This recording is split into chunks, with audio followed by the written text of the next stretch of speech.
यह एक कहानी वीडियो है। अगर अच्छा लगा तो हमारे चैनल को सब्सक्राइब और वीडियो को लाइक जरूर कर दें। वह जा रही होती है अपने नानी के घर, तभी मुड़ के आके सोचती है कि वहाँ पे जाने से तो कोई फायदा है नहीं, मैं अपने ही घर में जाके सो जाती हूँ, क्योंकि जाने में भी बहुत टाइम लगेगा, पापा को आने में भी। तभी वह घर पे आके सोने के बाद ही उसकी माँ उस पर चिल्लाने लगती है, क्योंकि उसकी माँ सौतेली होती है और कहती है कि दिन भर देखो तुम्हारी लड़की यहाँ पे पड़ी रहती है, ना कोई काम है ना कोई कुछ, सिर्फ ऐसे ही लेटी रहती है। तभी वो चिल्लाने और रोने लगती है। तभी कहता है वह कि तुमने मेरे बेटी को रुला दिया, चलो यहाँ से तुम जल्दी निकलो। तभी वह वहाँ से चले जाते हैं और वह जाने लगती हैं अपने उधर। तभी उसके पीछे पीछे वो भी आ जाती है, कहती है चलो दीदी मैं भी चलूँगी। तभी वह कहती है उसकी नानी कि क्या बात है, आज तुम दोनों यहीं पे आई पड़ी हो, क्या हुआ है, कोई बातें हैं कि ऐसे ही? नहीं नहीं, आपकी नतनी को मैं बहुत समझा रही हूँ और बहुत बता रही हूँ, फिर भी वह मेरा बात नहीं मान रही है। क्या सिखा चढ़ा के आप भेजती हो मेरे पास?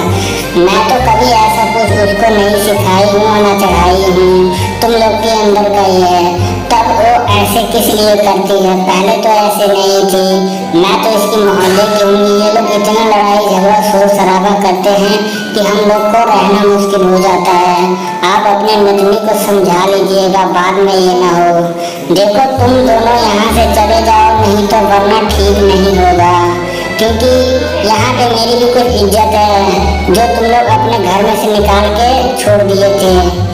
तभी वह कहता है तुम मेरी माँ के पास क्या करने जाती हो बार बार? क्या तुम्हें थोड़ा सा भी ख्याल नहीं आता है उनकी बुराफा की, जो तुम उन्हें जाके हमेशा तंग करने लगती हो? तुम लोग हमें पहले कम तंग किया है, जो अब उन्हें भी तंग करना स्टार्ट कर दी हो। ऊपर वाले के लिए ऐसा मत करो तुम लोग। मैं तो तुम्हें और तुम्हारी बेटी को कितना समझाती हूँ, फिर भी वह दोनों बात नहीं मानती हैं, चली जाती हैं उनके पास। वो पता नहीं कौन सा पट्टी पढ़ा देती है उनको कि वह घर पे आने के बाद इस तरह लेट जाती है, ना कोई काम ना कोई धंधा, सिर्फ हम लोग का जीना हराम है। तुम कहाँ चली गई थी उस पड़ोसी के साथ में? मैंने तुम्हें उन लोग के साथ रहने से मना किया है ना, फिर भी तुम उन्हीं लोग के साथ चली जाती हो। मेरी बोली का कोई वैल्यू है तुम्हारी ज़िंदगी में कि नहीं, कि बस ऐसे ही जिए जा रहे हैं? तुम और तुम्हारी बोली मेरे को कभी पल्ले ना बढ़ी है ना पड़ेगी। मैं वही करूँगी जो मेरा दिल और जो मेरा मन कहेगा, तुम्हारे कहने से नहीं चलूँगी। यार क्या बताऊँ, मैंने अपनी बीवी को समझाया, उसने तो मुझे ही डांटना स्टार्ट कर दिया। मुझे समझ में नहीं आ रहा यार, इन दोनों को हो गया है। मैं उसको हमेशा कहता हूँ कि उससे दूर रहा कर, फिर भी वह उसी के पास चली जाती है। मैं तो भी अपने घर वालों को समझा के रखा कर। भाई मैं क्या बताऊँ और क्या उसको समझाऊँ? मैं तो उसको बहुत समझाने और बुझाने की भी कोशिश की है, पर वह मानने के लिए तैयार ही नहीं है। वो हमेशा मेरी बेटी को ब्लेम करने लगती है और बोलने लगती है, वह बात मुझे ठीक नहीं लगता है। अभी फिर बच्चे चले गए हैं अपने दादी के पास, अब देखो क्या होता है। क्या बात है बच्चों, आज तुम लोग इधर आ गए, कल तुम्हारी माँ आई थी, आज तुम लोग आ गए घर में? बता के आए हो कि ऐसे ही आ गए हो? अगर यदि बता के आए हो तो ठीक है, नहीं तो फिर घर में हंगामा करेंगे वहाँ लोग। क्या बात करती हो दादी?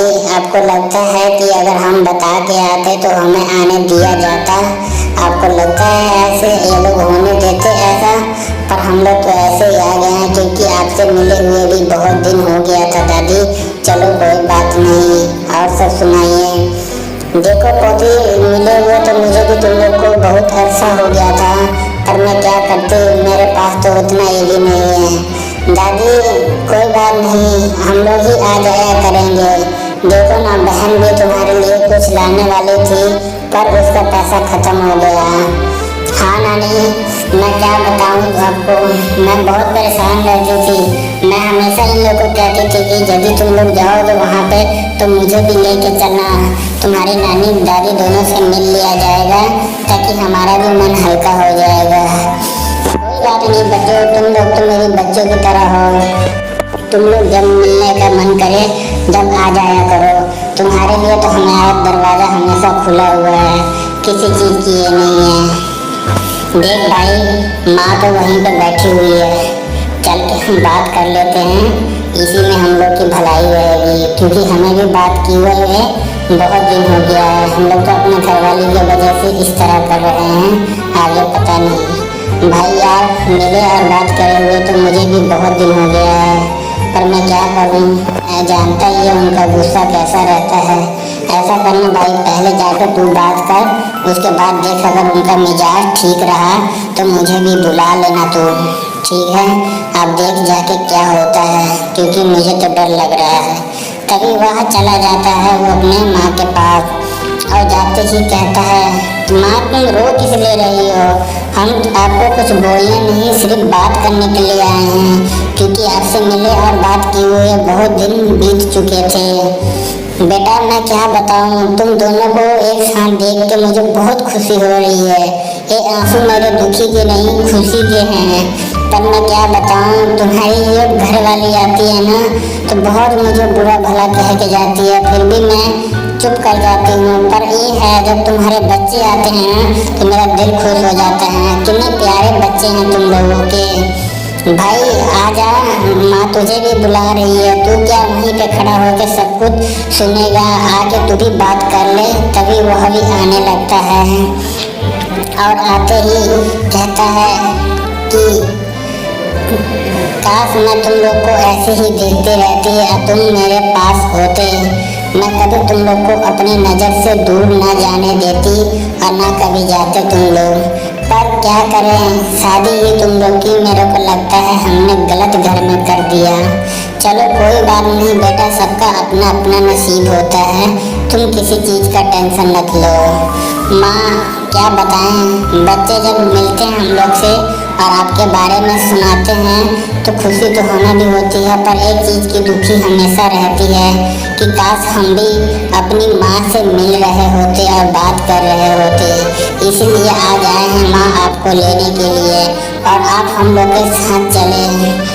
नहीं नहीं बेटा, मैं यहीं पे बहुत सुकून और खुशी से रहती हूँ, ऐसी कोई बात नहीं है, तुम लोग जाओ अभी, ठीक है?